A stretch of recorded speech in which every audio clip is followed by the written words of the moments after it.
Welcome everybody, and good morning or good afternoon, depending on where you are, to all the participants.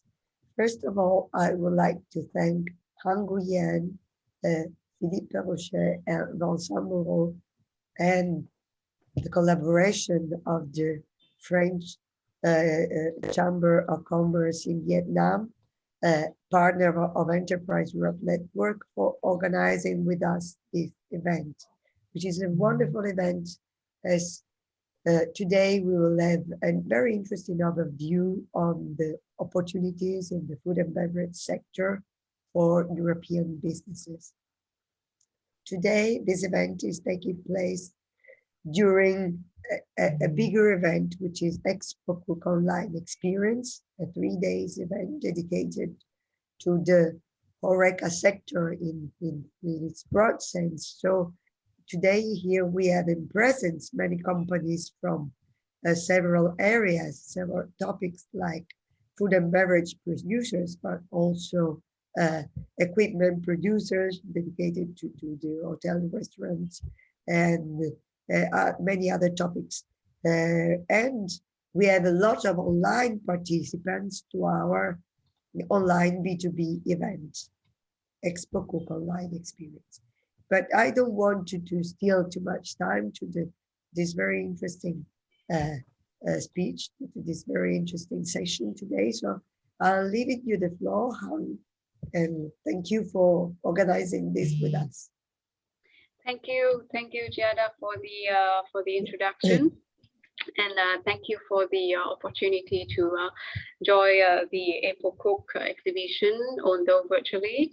So, and good morning, everyone, for those who are based in Europe, and afternoon for whoever based in Vietnam and Asia.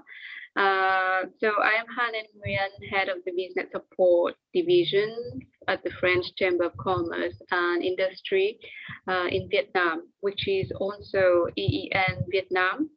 I'm delighted to have on board with me today Mr. Philippe Perrochet and Mr. Vincent Moreau.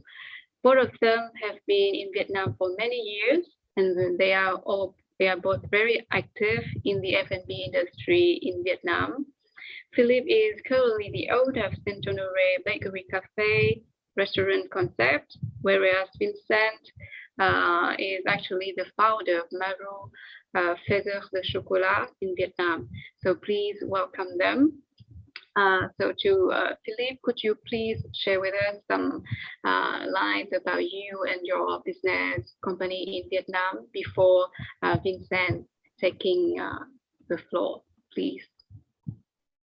Hello, everyone. My company name is Saint-Honoré, and we have a production factory, which is FSSC 22000, so certification, international certification, with 160 staff, located in the north of Vietnam. We have production in the south as well, center. The product we produce is the bakery, pastry, restaurants, delicatessen, also homemade products as well. For the distribution, we have a retail store that we manage ourselves. We also have a B2B HoReCa and SMS, which is small and medium and big supermarket actually. So we have different sectors in distribution. In terms of location, we are mainly in Hanoi and Ho Chi Minh, and of course, we're starting to distribute in the second cities in Vietnam. So we cover more and more all Vietnam. Of course, depends on the logistic option ability we can have on some remote area.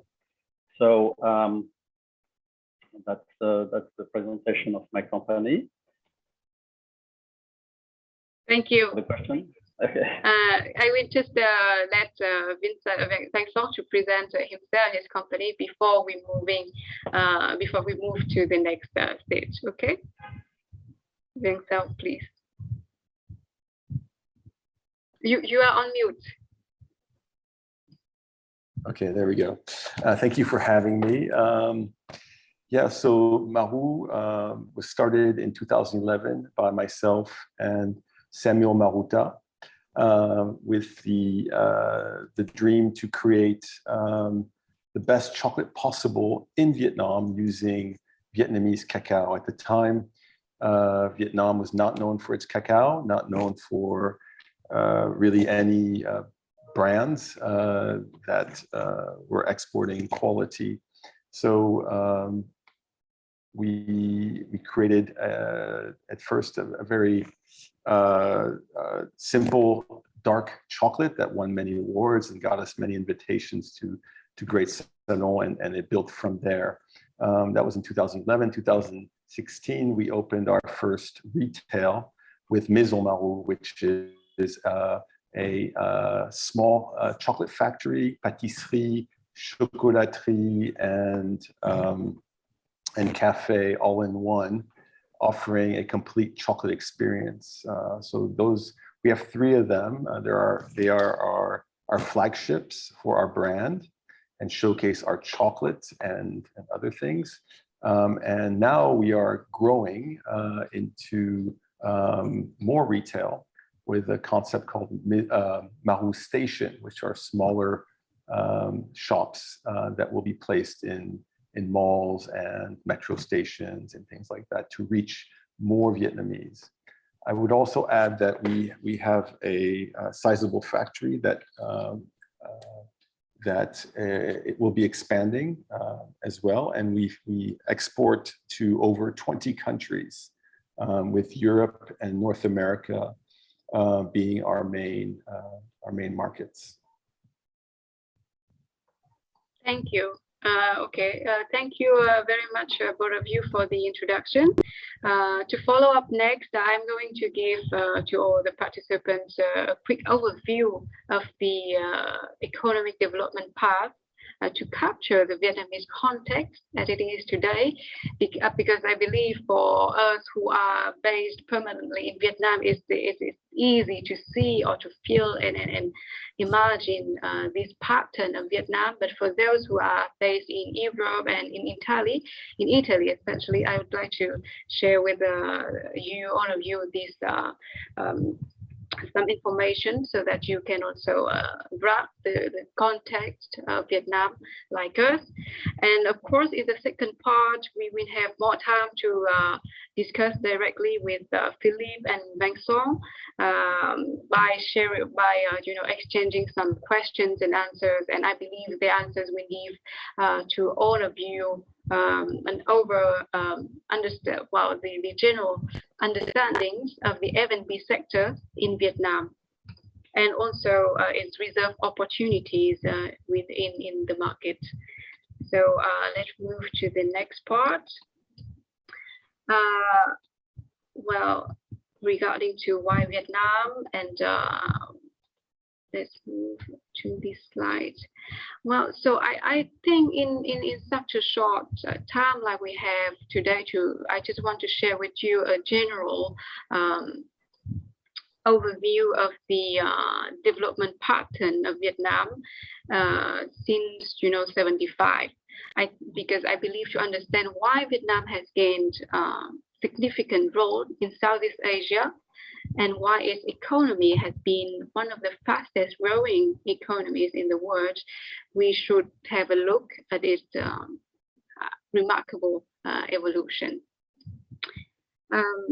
So to start from the beginning, Vietnam was going out from the 2 major wars in the 70s, essentially since 1975. But the country had to wait until 1986 to galvanize itself with the Đồi mới reforms, the renovation, and which means renovation and reconstruction actually.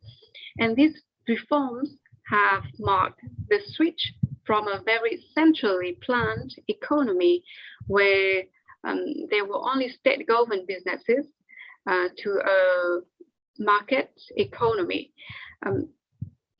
In a simple word, I would say these reforms has opened to a new era where private businesses private businesses were finally allowed to operate in Vietnam.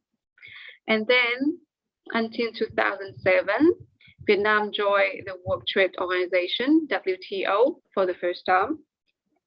This was actually the very first steps of the country into the international community. And so what does this mean for all of us?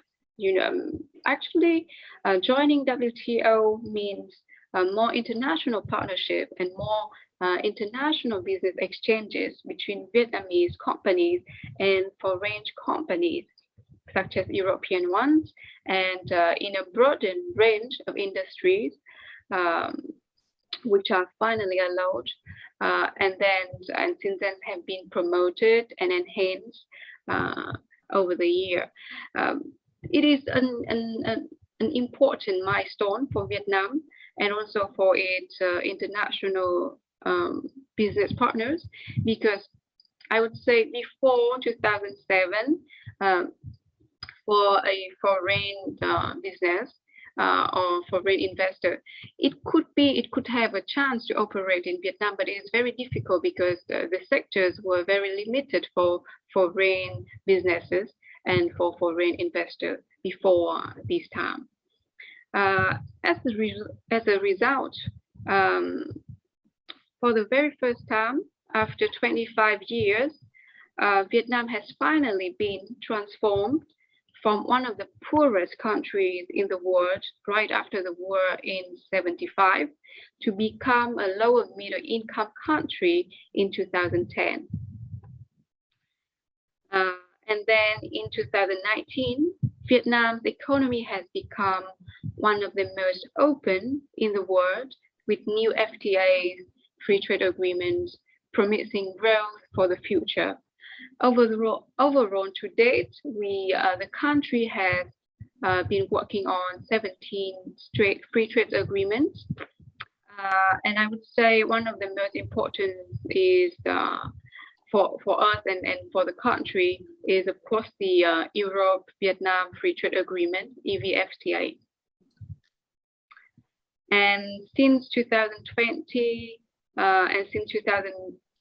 until today, we all know that the whole international business system is devastated by the very unprecedented health crisis, the COVID-19 pandemic.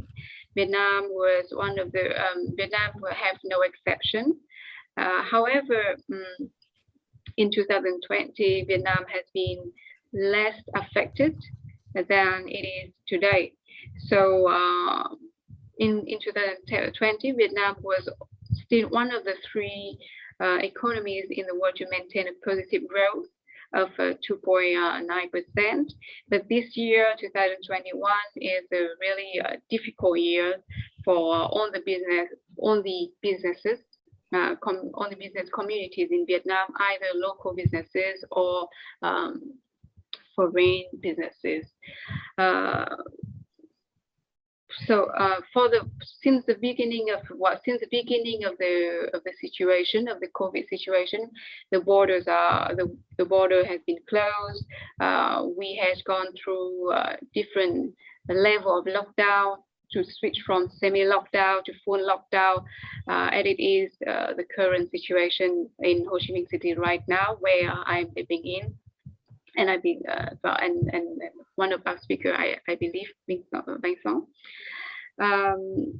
And as you can see, if you can see in this presentation, the quote of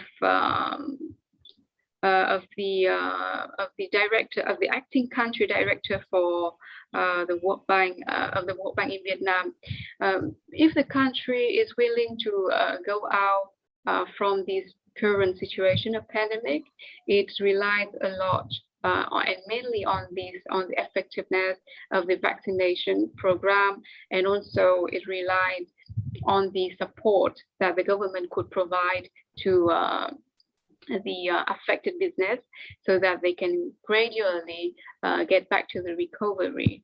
So we hope actually, according to the World Bank, we expect the GDP of Vietnam will maintain at more of at more than 4.5% this year.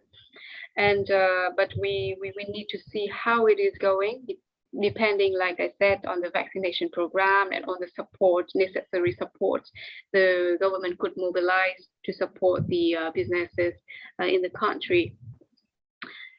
But you know, as we always said, there will be always light at the end of the tunnel. So one of the few positive things in Vietnam so far is that the country set to ratify the RCEP, the Regional Comprehensive Economic Partnership, in by the end of this year, which confirm this free trade is very important regional free trade, connecting Vietnam with different Asian country in the Asian country, the neighboring Asian country, and other countries within Asia. And this is actually this move of Vietnam to join this agreement just confirm the aspiration of the country to become an important gateway in the region, to connect businesses in Europe and businesses in Asia, in the aftermath of the enforcement of EVFTA. Moving to the next slide. In this slide, there are many information, but I just want to highlight several key factors supporting this statement of Vietnam being a leading emerging market in Southeast Asia. First of all, you know, externally, Vietnam is for sure benefiting from the China Plus One strategy and the US-China world trade war to become an important destination of foreign direct investment companies. As you may know, these two factors actually are fostering the massive production shift in Asia, notably from mainland China to other neighboring countries, of which Vietnam seems to be a very potential candidate so far. And internally, the market itself, the local market, is dynamized by a population of nearly 100 million people. So you have 100 million potential consumers in Vietnam, and the labor resources are abundant because 55.5% of this population are under 35 years old. And lastly, last but not least, I would say one of the most important factor is Vietnam has one of the fastest growing middle class as well, and all of these labor cost advantages and attractive domestic markets have built a very strong weapon of Vietnam to attract foreign investor, foreign businesses, and also to enhance business exchanges and trade bilateral trades with Europe, international multilateral trades with different countries worldwide. And that's why we can feel very strongly the ambition of Vietnam, of the country and of its government to develop and maintain the country as one of the leading emerging markets in Southeast Asia. Well, this was a very quick overview of the situation of the Vietnam development situation in Vietnam. And to follow up next, I'd like to invite you to join the second session, the roundtable, to exchange several questions with our speakers. And to start, I'd like to invite Gianna to take the lead to open up the first question to our first guest, Philip. Oh, your very interesting overview on the country. As you know, we've been promoting Vietnam in the past years through a series of activities The last one was last month in presence with the presence of your ambassador here in July, last July here in Palermo. But as you know, COVID is really changing everything. So and the way we're living and the way we're traveling, I would have loved to welcome you here on site, but we know we're all affected by the situation. So I would like to know from Philippe, how is it the situation with the pandemic there in Vietnam, and how the food and beverage sector was affected by the pandemic? Well, Vietnam has two countries, I would say. You have the north and the south. If we consider at the beginning for Vietnam, they have been managing very well the pandemic because probably the experience in 2008, something, I forgot exactly, or 7, the SARS. They already knew what they had to do, and so they really managed very well. That's why 2020 has not been so devastating compared to other countries in the world. Number two, unfortunately, at one point it was kind of difficult to control, and they start to get some COVID, especially mainly in the south, actually. So the south has been very, very difficult, especially in F&B, of course, where you they locked down the city. In terms of Hanoi, there was a little bit less case and less dramatic. However, I think by solidarity, probably they closed also a number of shops. So the F&B, of course, all restaurants, mainly restaurants, has been affected. However, the supermarket part has been doubling the figures. So for sure, they were not the one affected. They benefit also of the COVID. So when you look at, for example, Ho Chi Minh, they recorded 300,000 cases for the last, since the end of April, so that's 3-4 months. And today they came down to 4,400, something like that. So of course, the peak were about 10 or 12,000 at one point, and they had to review drastically their policy in the south. The mobility, for example, in Ho Chi Minh, fell by 90%. So automatically, it's very difficult, and it led to 51% of the slash in retail sales.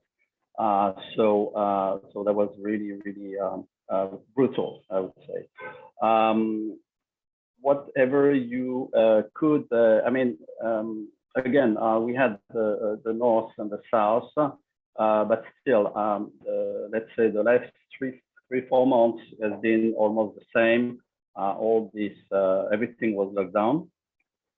And if we look at the gross retail sales, for example, consumer goods and service in August, basically has been down 10.5% from previous months and about 34%, 35% from last year. So you see the impact has been difficult. At the CCIFV, the Chamber of Commerce, we actually try to help this company who has been damaged financially in a certain way, and also psychologically, because that's another important part, by trying to create a GoFundMe or a crowdfund system, or eventually loan system that fund that will loan some money for them to be able to do the gap between during the time they're suffering.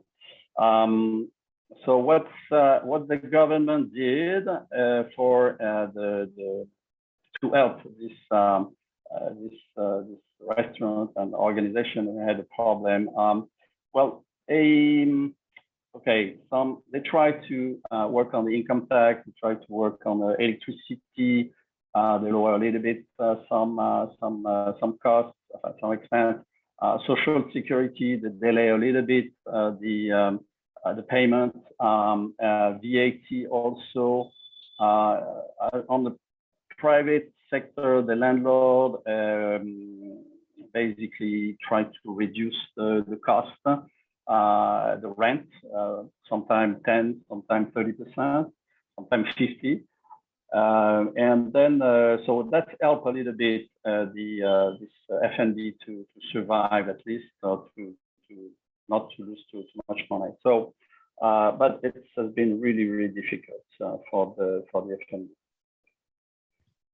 Thank you, Philip, for your sharing. So, well, despite the situation of the COVID-19, how would you evaluate the attractiveness of this market in terms of F&B industry? Okay. Hello. So okay. So Vietnam is a general attractive market because everyone coming here, they always think that, oh, it's great. I mean, there's so much opportunity. Yes, this is correct. There are plenty of opportunity. However, it's not an easy market. You still have a number of barriers that you have to face. Some barriers such as, for example, if you talk about distribution, if you have a 100% foreign company, it's give you a limited access to the distribution, for example, or it's costing more, so it's quite difficult. The ownership as well, it's of course complicated, where you have to go always via partners. So it's always interesting to look for partners, of course. It's just that again, here you have to really be careful. I'm sure it's always all the country like this in the world, but of course choosing the partner is a key issue for your success in Vietnam. Sometimes to have foreign partners, even a lot of company are basically set up as a foreign partner in a Vietnamese company. So sometimes it's quite easy because the foreign partner talks your language, and it's more easy access, and you understand. After legally, you have to find a way and accept maybe some portage or not. So it depends. So the legal aspect. Otherwise, the opportunity for me, production, for example, is a great opportunity at the present time in Vietnam. We try, for example, as the Chamber of Commerce, to help some young people, innovative people who try to develop the cheese, for example, and they are getting successful. And just start with not necessarily a lot of money, but you can see the potential is there. Because Vietnamese, of course, start eat cheese more and more. So, and there is also a production of option. You have other products that can be produced here with no problem, even for export, what you do in Japan or not yet in the US, but basically working on the prospect, and also you have so really on production, really encourage anyone to come in Vietnam and start to produce on the food sector. That would be very important and I'm sure very successful if you find the right partner. Ingredient import. So of course, any kind of product you can import here. Now with the FTA, we have more flexibility in terms of custom, and of course, the next 10 years we're going to work on lowering the custom fees. So of course, more opportunity for any exporter from Europe to Vietnam. I would say also the equipment. What I've seen in equipment is there are so many opportunities that Europe probably doesn't try to catch because, I don't know, maybe it's Asia and it's far. However, and maybe they let this to the Chinese or the Taiwan. So, but definitely there are a number of, I mean, quality-wise, there's no match with the Chinese. Or Europe is better quality, and then maybe Taiwan is good, but there's no reason why we cannot compete in terms of price and definitely in terms of quality. So for this part is also an opportunity. Very detailed. Thank you very much for the answer. So well, actually, personally, I quite agree with you that in Vietnam we have, I would not say two countries, but the North and the South, the businesses in the North and the South are conducted in a very different way. Because personally, I am coming from Hanoi and moving to Ho Chi Minh City, so I witnessed it and I can feel it very, very strongly. And of course, as you said, one of the key factors to well conduct the business in the market in the country is to choosing the right partners. And overall, we could see that nowadays we have a lot of offers in terms of equipment and ingredients and choice and a lot of choices. I think it's difficult for companies or for people who never been into Vietnam or doing business in Vietnam to understand this part, that Vietnam today is very different than it is maybe 10, 20 years ago. And it has a lot of possibilities from within, and also and opportunities to connect with on the supply chains outside of the country. So in all of this spectrum, what could be the opportunities for the European SMEs of this sector in this prominent market of Vietnam, according to you, Philip? Well, it's a little bit, I've been 25 years in Vietnam, so I saw the progress of Vietnam, and I can say it's really remarkable what they did. It takes some time because, of course, a number of tradition and also. But the Vietnamese are very curious and always ready to create something. So this is very important because compared to other countries in the region, in my opinion, I think here you have definitely a dragon, additional dragon that some company thought when they came in '94. And they left in '96, mainly because of the Asian crisis, but also because Vietnam was not ready at this time. You have to review all the system, the banking system, also any structure, administration and so on. So it takes time when you come from a country like it's been very centralized.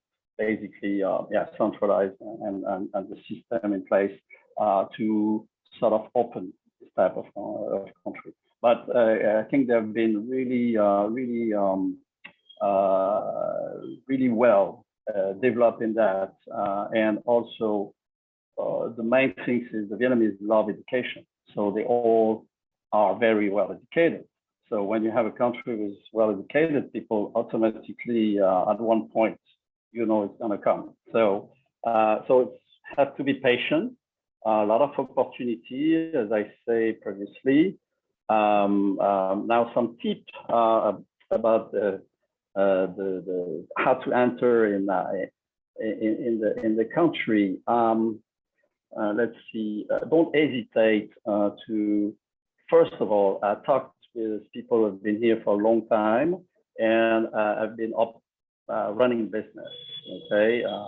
Because this is there are keys, there are tips, there are especially keys to make your business successful. After you have big company, you have medium, you have people who want to create a new life and come here and try to open something. You have to really look at what's happened, because most of the time, what we say in Vietnam, and by that is you come with 5 million and you leave without anything. So most of the time, so it's quite difficult again, but there are definitely some opportunities. So I encourage you to come in Vietnam and try to find your way. And I encourage you to go to the Chamber of Commerce, because most of the member experienced people who have been here for more than 25 years or less, but we have different type of business. We are basically represent 300 members. So I think that you will find your what you're looking for, if it's possible, if what you're looking for is possible in Vietnam. I think you will definitely find a way to develop that. Thank you, Philippe, for your sharing and for your endorsement towards the French Chamber of Commerce and Industry in Vietnam. To keep on, we also prepared some questions for Vincent. As you may know, so Vietnam's economic growth over the past 3 decades, since the very beginning, of the market, of the opening of the market, I would say. The economic growth of the country has been impressive, right? And according to the World Bank, which noted that the GDP of the country has increased by 3,000% between 1990 and 2016. Which makes the country become the second fastest growing rate, which makes the growth rate of Vietnam the second fastest growth rate worldwide, and it is only surpassed by China. So as you've been in Vietnam for many years, according to you, is the F&B playing a vital role in this development pattern? Please. Yes, well, very good question. I mean, F&B has been developing very quickly in Vietnam. I make reference to before 2014 and after 2014. There was some noticeable shifts in consumer behaviors. Without any market study, you just saw it on the street, definitely in Ho Chi Minh City. Maybe a little bit less in Hanoi, where things tend to be a little less visible. But in 2014, we had Starbucks come in. Before that, right before that, McDonald's, which is a bit of an indicator. Prior to 2014, there was Kentucky Fried Chicken and a few maybe more minor coffee chains that had come in, like Coffee Bean and Tea Leaf and so on. But there wasn't really this franchising movement. But after 2014, we really saw every year just a development in the franchise movement. So I mean, that's obviously one part of F&B. It's not everything. And then also what we've seen is a lot of trends developing here. You mentioned the young population. It's a very dynamic population, and the Vietnamese are hungry for new things. So if they can't travel abroad, they will create it for themselves here, or they will travel abroad and bring it back here. So we've been seeing a lot of that. I mean, the whole, cocktail movement, I mean, just even Western foods, like you have great pizza that's made by Vietnamese, that's amazing. You have brands like Pizza 4Ps, created by Japanese in Vietnam that are doing something that we don't see anywhere else in the world. They make their own cheese, they have their own vegetable farm, all these things, and they have 25 restaurants. So there's some pretty exceptional things in the F&B sector in Vietnam, and I think it's a testament to how dynamic, like Philippe was saying, there are opportunities. You do have to be careful. You should, in my opinion, one should take their time, get to know the country, the culture, make friends, learn the language as much as you can, before you really set shop. And the whole kind of grassroots approach is something that I recommend, even for big groups. Try to be as grassroots as you can. Anyway, so yeah, it's an innovative F&B scene, especially I think in Ho Chi Minh. I mean, I live in Ho Chi Minh and I love Hanoi, but Hanoi, you see less of this innovative kind of F&B scene happening, a bit more conservative. However, they are more in touch with refined, sophisticated things in Hanoi than in the South. It's a bit more laid back and maybe less quality focused in general. I mean, I'm generalizing, and I hate doing that, but it just kind of gives a feel for the differences of these two major cities. So yeah, that's so I mean, pre-COVID, things were booming in F&B. COVID was 2020 was a challenge. It was a challenge for people to get through it. And then, of course, this latest wave has been devastating for businesses here in Ho Chi Minh City. I think, those who had good cash reserves in 2020 survived 2020, but with 2021 and the hit that that has brought to businesses, we will see what the landscape looks like once we're able to go out into the public and navigate the streets and slowly open the businesses. But it is worrying. Anyway, without financial backing, it's difficult for businesses to survive. Really, that's just the reality. Yes, actually. Well, we hope that companies will have the necessary support to be able to get back gradually to recovery next year. Because I am sure once the COVID-19 pandemic is controlled, the country will be opened again.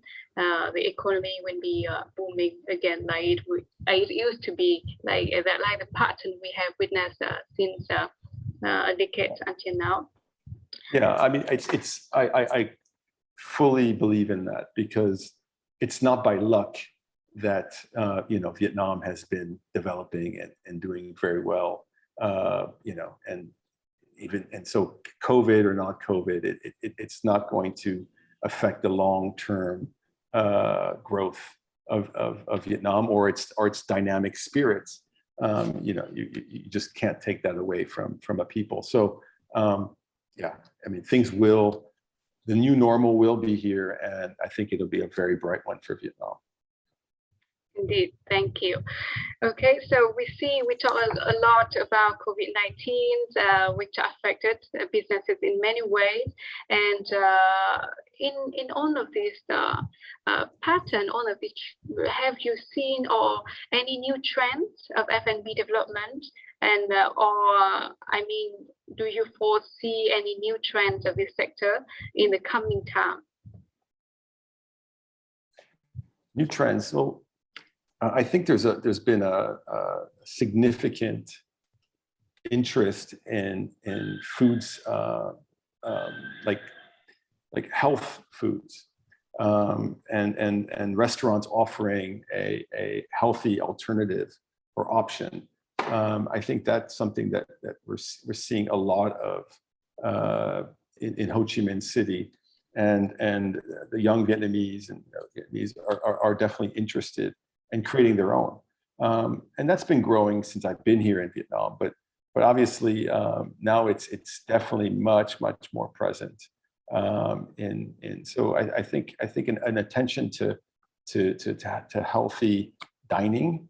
There's a lot more vegetarian restaurants, different concepts of vegetarian, and also I think there's Vietnam has a very strong culinary culture. It's one of the strongest, in my opinion, in the world, and it's difficult sometimes, to really for people to kind of get out of their eating habits, but we're seeing that more and more. I think the young today are embracing many types of new foods from different countries. We have a taco craze. People are going nuts for Mexican food, which is wow. Okay, where did that come from? But so it's very exciting and stimulating. The level of service also has increased greatly. That was one of the kind of areas of that were a bit difficult here when I arrived in 2009. Service was not very good. There wasn't a service culture. That definitely has been changing, at least in the major cities. There's been an attention towards that. So the consumers, the market is maturing, and people are in tune with quality, and they're expecting it more and more.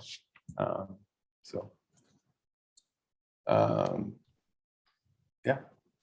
Thank you. Thank you for this part. Right. Yes.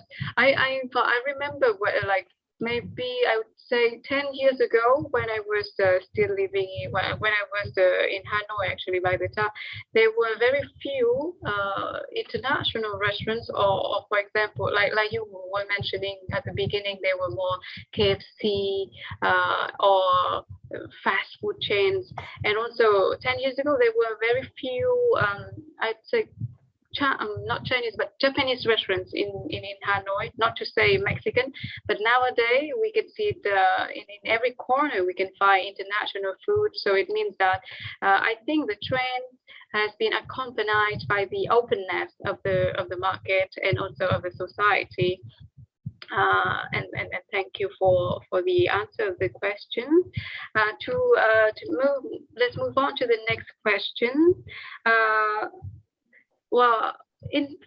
We know that new markets, because we are talking to Vietnam, we are talking about the Vietnam's market for EU SMEs who have recently doing trade with the country or who are targeting to set footprint in the Vietnamese market.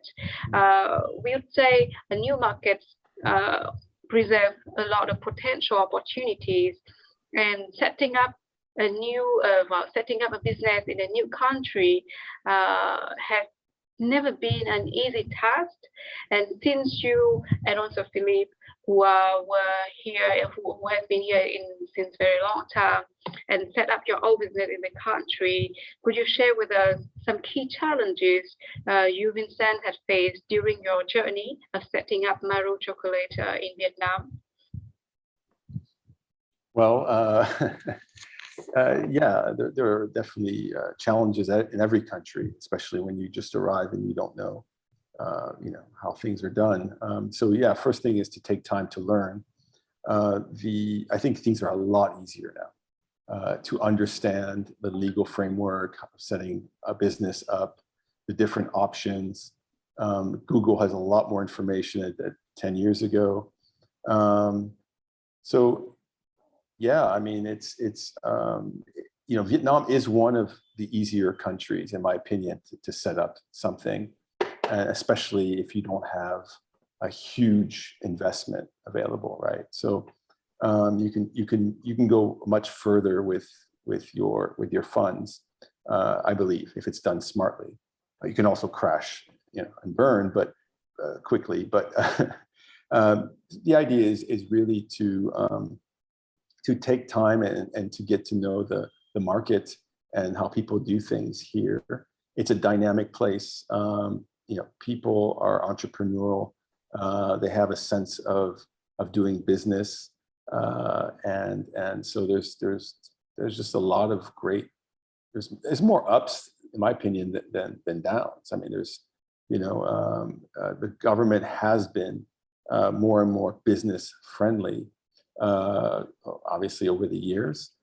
Employment as well is there's a strong structure around employment, and the Vietnamese in general are delightful, especially during a difficult time like we're experiencing now. We're getting through it, and I think a lot of companies can say the same thing, because the Vietnamese are accepting. They understand the reality of the situation, and they understand that everyone has to make an effort, and business owners don't have to say that much. It's understood, and we're extremely thankful for that adaptability, and I think that's a huge asset in business. As everyone knows, when you're negative, you need to be adaptable to the market. And the Vietnamese people allow that adaptability. So I think that's really one of the things that I think as business owners have seen during this pandemic is this adaptability as a really key asset. So yeah, I mean, that's I think that there's specific things or technical things about but that's not really, I think, what's interesting for people here today. I think taxation is very modest, in general, whether it's on employees or corporate income tax and things like that. So yeah, it's a good place to do business. Also, we export. We export. We started mostly exporting because the Vietnamese market wasn't really ready for chocolate in 2011. So we knew we need to export, and that's always been easy. I mean, getting the right paperwork maybe took a bit more time, but it never held us back from fulfilling an order to our clients and things. So I would say, Philippe was addressing opportunities, and he addressed opportunities in production, and he's right. If you can set something up here where you're selling locally, but you also have a focus on export, you have, I think, a real competitive advantage. So it's not just, it can go both ways. Yeah. Thank you. Philippe, what about you? Well, I think Vincent summarized probably all what I think about also, and you see that basically the most important is the adaptability of the Vietnamese, and also so your part of success is how to build your team, and if your team is really committed, because Vietnamese are really committed, they're not partner necessarily on the firm, but they will consider them as part of the firm. So this is commitment that you are getting less and less in Europe, for example, and that's very appreciated, because then the relationship between you and your team is becoming clear, and also an understanding. And most of the time, I would say our added value as a foreigner is most of the time anticipation and vision,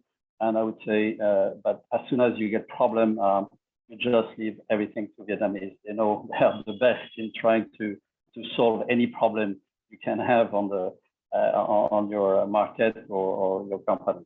So so when you find this balance, then you can really go everywhere, do any kind of business, and because the market is here and it's growing, and it also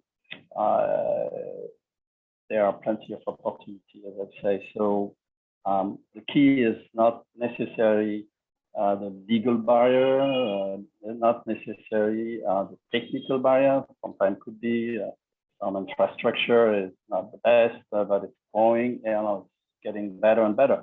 So you still are in emerging country, but the good part is you're in emerging country also. So you get plenty of opportunity as well.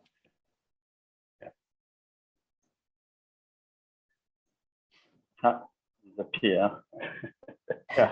Should I? Okay. I can still add on a little bit more if you want.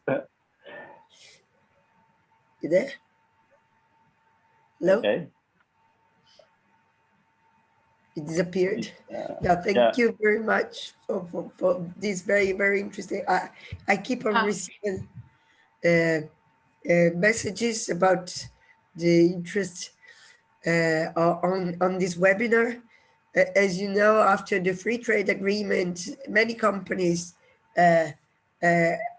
increase their curiosity towards Vietnam, and this event, this session, is even more increasing the interest.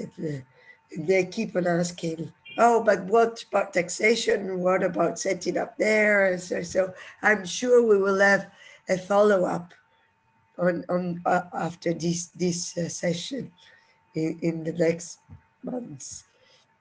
Thank you.